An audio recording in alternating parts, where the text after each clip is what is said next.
To sign into a new Weblate account, all you have to do is click on the user icon at the upper right corner of the home page.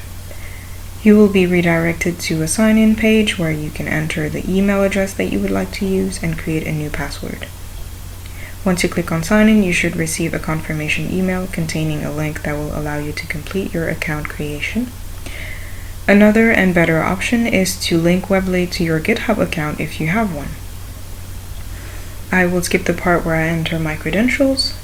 Once you have entered yours, you will be redirected to a granting permissions page where you will authorize Weblate as a third party to your GitHub account. Once you have completed that step, you are pretty much done. All you have to do now is agree with the terms of service of Weblate.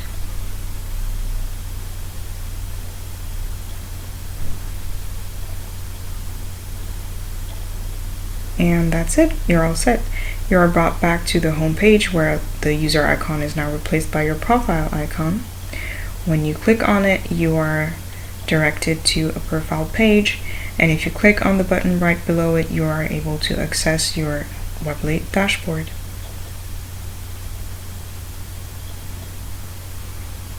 Your dashboard will of course be empty as it is a new account.